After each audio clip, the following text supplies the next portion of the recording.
Прослушки нет. Значит, можем начинать.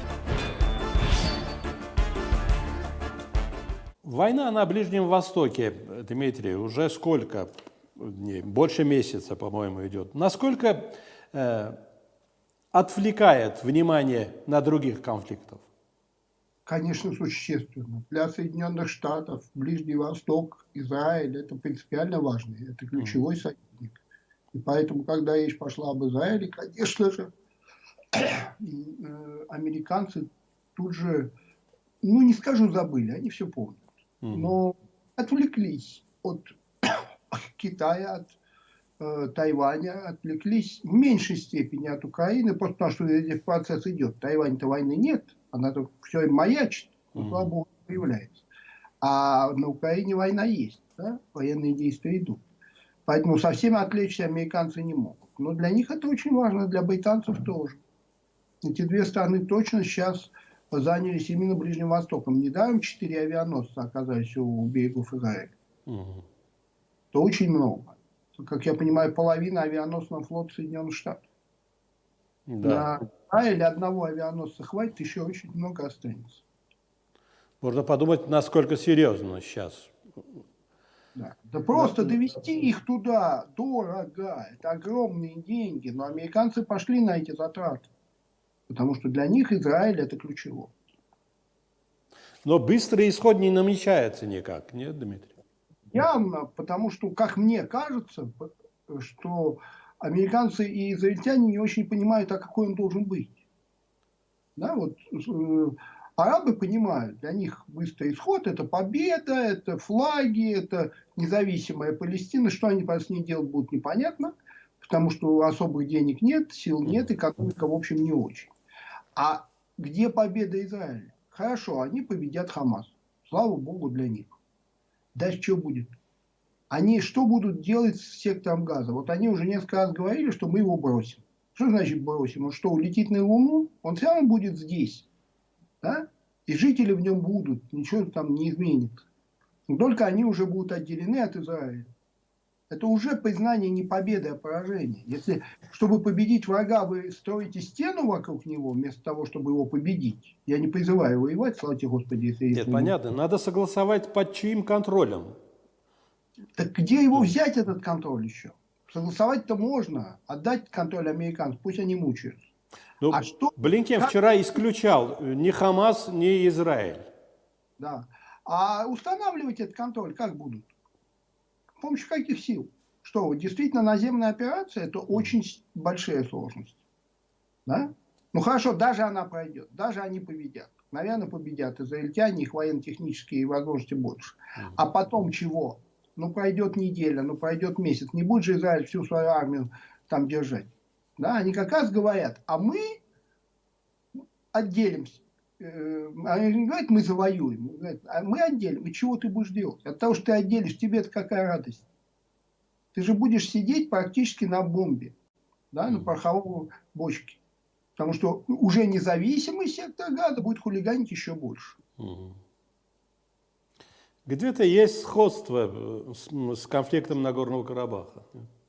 Ну, Нагорный Карабах конфликт исторический. Тоже военная агрессия, изгнали людей из своих домов, а сейчас сидят на бомбе на самом деле. С этим согласен. Но Нагорный Карабах, по-моему, более глубокий конфликт, чем израильский. В конечном счете, не создавая в 40-е годы Израиля в том виде, в котором создали, а создавая его как-нибудь в другом, можно было этого конфликта избежать. Это было трудно. Я не хочу сказать, что американцы дураки. Они честно попытались. А боюсь, что ваш конфликт избежать было возможно только в рамках Советского Союза. То есть в рамках более крупного государства, которое скажет никому ничего, вот где граница была, там и будет. Да? Потому что слишком серьезно эта тема для каждого. Я не говорю государства, Армения, Азербайджан, я говорю для каждого жителя этого государства. Понятно. Эта возможность была у Горбачева, но он как он ей воспользовался, я помню до сих пор. Я видел этот диалог Горбачева с главами Армении и Азербайджана. Мой учитель бедный чуть не умер там, смотря все это. Потому что если было желание полить бензином костер, то оно было выполнено. Я не думаю, что Горбачев хотел худшего, он хотел лучшего, но он получил с него прям противоположное.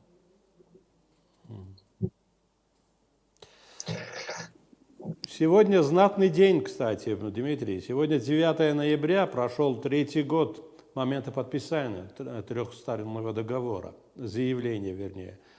Почему не сработало это заявление, Дмитрий? Ну, я могу сказать только свою точку зрения по данному Скажите, вопросу. да. Потому что очень трудно было, чтобы оно сработало. Оно на то и заявление. Там умные люди писали. Как оно сработает? Как примирить всех со всеми? Да? Опять же, это должен был внешний игрок очень большой мощности. А заявление написали, и этим все закончилось. Да? То есть следующим, на 10-го должны были вылететь люди в обе республики. Я не имею в виду встречи с президентами. Она и так была, потому что заявление было подписано. Да? Угу. Там работать и работать было. И для нас, и для всех участников урегулирования. И для французов, и для американцев. Тогда можно было бы это заявление реализовать. А так, прошел день, прошел месяц, ничего не изменилось. Естественно, у людей появилась мысль, а есть ли, был ли мальчик, как у Горького. Да? Нет, идея-то была правильная. А всегда проблема в этом. Придумать, чего хотелось бы, легко. Вот придумать, как это сделать, очень трудно. Извините за банальность. В Карабахе вчера спускали российские флаги, военную технику, по-моему, отводят уже, да. Парад в пустом Степанакерте у Алиева, да. Как смотрится это все? Ну как? А как он должен еще был действовать? Он должен был закрепить свое владение. Он его закрепил. Да? А то, что Степанакерт город армянский, это уже другая история, что называется. Да? Но ведь виноват-то кто? Вы уж простите, но если что, вырежете. Если бы Армения не признала Карабах частью Азербайджана, ничего бы этого не было. Спорную вещь говорите, но... Почему признали? Да? Понятно, что не потому, что хотели. Но признали же. Я понимаю, я, кстати, могу как угодно относиться к тому или иному политическому деятелю, что армянскому, что азербайджанскому. Но я понимаю, что причины были. Да? Но за все надо платить. Вот вы хотели нормализовать отношения на внешнем контуре? Хорошая мысль, правильная. Не может маленькая Армения жить одна. Это естественно. Но слишком дорого за это заплатили.